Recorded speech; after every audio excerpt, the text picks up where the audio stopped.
안녕하세요. 예전에 귀신 들린 집이라는 이야기를 제보했던 시청자입니다. 최근에 일본 유학 후 보인다 시리즈를 다시 듣다 보니 문득 떠오르는 일이 있어 오랜만에 제보를 해봅니다. 당시 집안 환경이 넉넉하지 않았던 저는 1년간 아르바이트를 하며 준비를 해서 일본 도쿄로 워킹 홀리데이를 갔습니다. 운이 좋게도 도착한 지 이틀 만에 도시락 가게에서 아르바이트 자리를 구했지만 하루에 3시간씩 일해서 버는 돈은 턱없이 부족했습니다. 저는 일본의 구직 사이트인 타운워크를 통해서 또 다른 아르바이트 자리를 찾아냈습니다.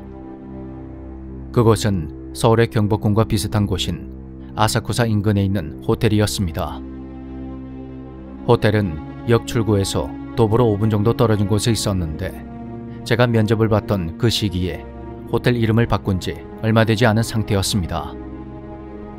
호텔은 8층짜리 건물로 한 층에 방이 3개였습니다. 저는 호텔 내 청소를 맡기로 했는데 번화가 바로 앞이라서 꽤 바쁠 거라 생각했던 호텔은 의외로 무척 한가했습니다. 장사가 너무 안 되니 본사 측에서 호텔 매니저를 한 달 동안 반강제적으로 숙박시키기도 했었다고 합니다. 일본의 아르바이트는 시프트제라고 해서 한 달에 한 번씩 근무 요일과 시간이 시간표 형식으로 나옵니다.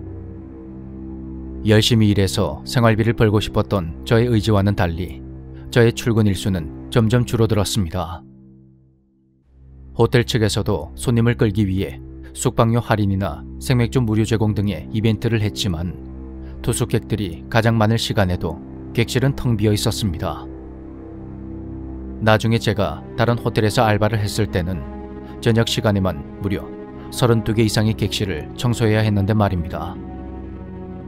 그만큼 장사가 되지 않자 저를 비롯한 다른 알바생들은 딱히 하는 일 없이 시급을 받아가는 셈이었죠. 그러던 어느 날이었습니다. 사실 언제부턴가 호텔 직원들 사이에서 하얀 옷을 입은 여자를 봤다는 둥, 2층에서 귀신을 봤다는 둥 그런 심상치 않은 말들이 돌고 있었습니다. 그날도 매니저님이 저에게 와서는 묘한 이야기를 했습니다. 자신이 혼자서 프론트를 지키고 있는데 제가 1층 직원용 화장실에 들어가서는 한참이 지나도 나오지를 않더랍니다. 그래서 화장실에 가보니까 불이 다 꺼진 상태로 아무도 없었고 근무 시간표를 확인해 보니 제가 출근하는 날이 아니었던 것입니다. 하지만 매니저님은 긴 머리에 아담한 체구의 뒷모습이 분명히 저였다고 했습니다. 그때는 매니저님이 절 겁주려고 장난을 치는 거라 생각했습니다. 며칠 후, 그날은 저와 중국인 남학생 둘이서 근무를 하는 날이었습니다.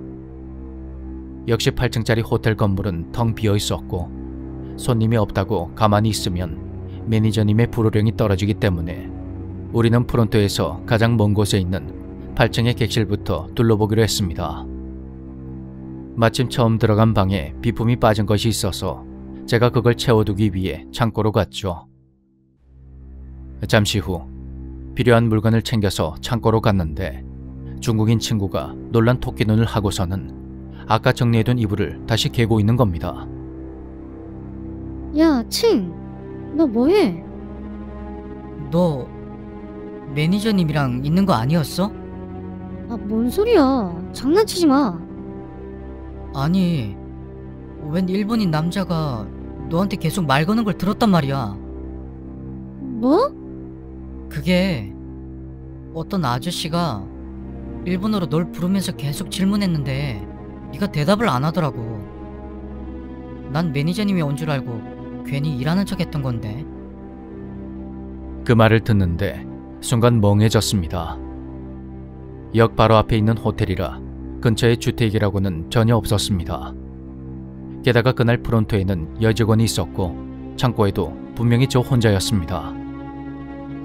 그날 저는 밤 12시에 퇴근이었고 칭은 새벽 1시에 퇴근이었습니다. 저는 퇴근 전에 칭에게 남은 1시간 동안 귀신이랑 근무 잘해보라며 장난을 쳤고 칭은 울상을 지으며 오늘만 함께 야근을 하면 안 되겠냐고 그리 말했습니다. 저는 손님도 없는 호텔에서 어떻게 야근을 하냐며 녀석을 뿌리치고 퇴근을 했죠. 말은 그렇게 했지만 막상 집에 오니 솔직히 무서웠습니다. 자취방에 불을 다 꺼도 창문으로 들어오는 빛 때문에 방 안이 조금 밝은 상태였습니다. 침대에 멍하니 누워서 뒤척이고 있는데 침대 옆에 사람 머리처럼 동그란 그림자 형태가 보이는 겁니다. 그림자는 저에게 점점 가까이 다가왔고 거리가 줄어들며 형태가 또렷해졌습니다.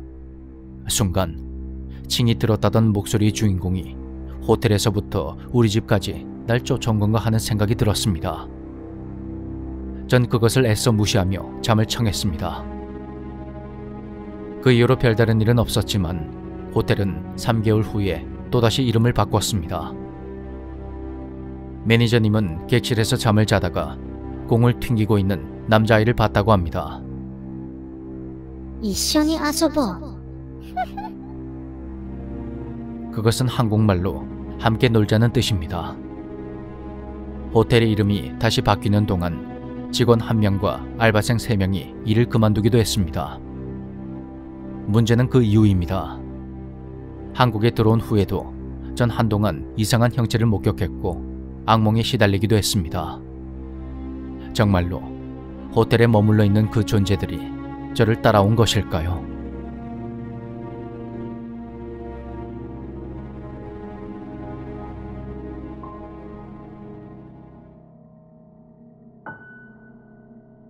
안녕하세요. 저희 아버지께서 겪으신 일을 제보해 보겠습니다. 1961년생이신 저희 아버지는 5남매 중 장남이십니다. 서울로 막 상경을 하신 할아버지는 건설 현장의 일용직 근로자였고 당시 임신 중이셨던 할머니는 시장에서 생선을 파셨다고 합니다. 말 그대로 하루 벌어 하루 먹기가 힘든 상황에서 조부모님은 장남이라도 잘 먹여야 한다는 생각에 아버지를 그나마 형편이 넉넉했던 외삼촌 댁으로 보냈다고 합니다. 그곳은 충북 음성의 한 시골 마을이었는데 아버진 그곳에서 골목대장 역할을 하며 아침 해가 뜨자마자 상가들을 누비고 다녔다고 합니다.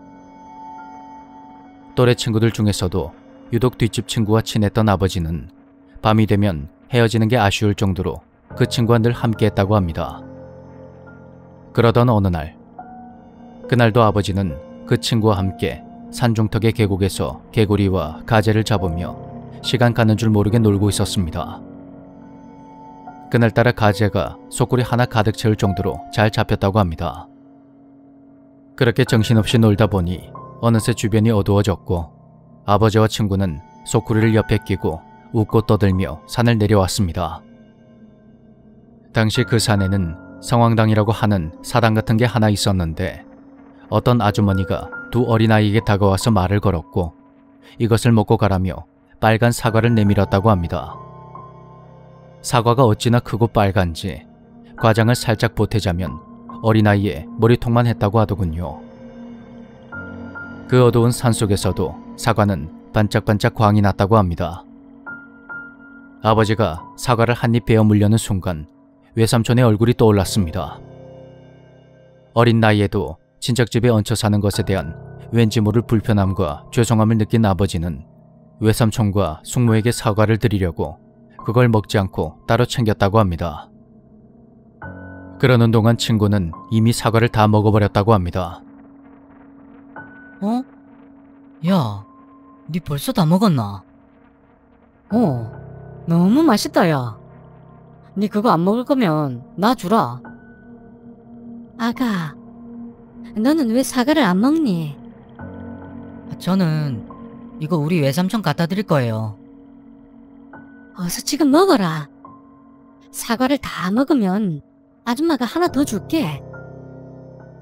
그런 아주머니의 말에 잠시 갈등하던 아버지가 사과를 막 베어 먹으려던 순간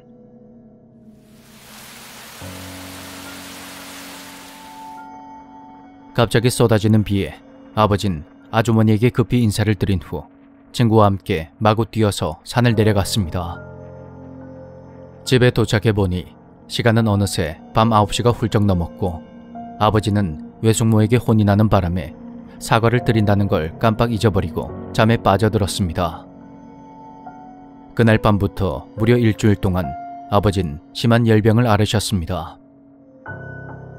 열이 심해서 정신이 혼미한 상황에서도 아버진 같은 말을 계속 중얼거렸다고 합니다.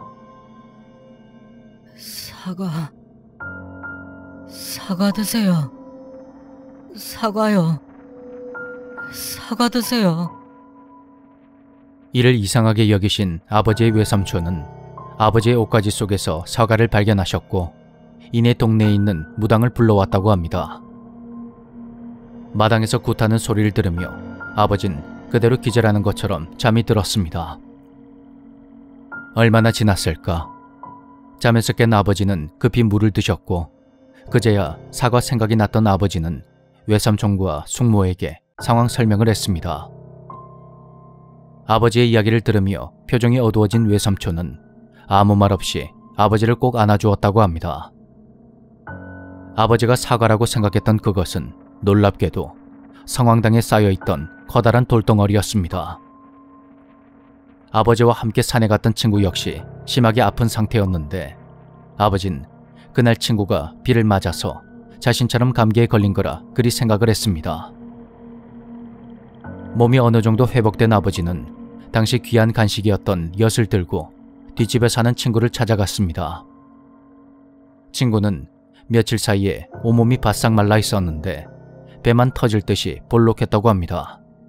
알고 보니 복수가 심하게 찼던 것이었죠. 그리고 안타깝게도 친구는 얼마 지나지 않아 결국 세상을 떠나고 말았습니다. 만약 그때 아버지가 그 사과를 먹었더라면 어떻게 되었을까요?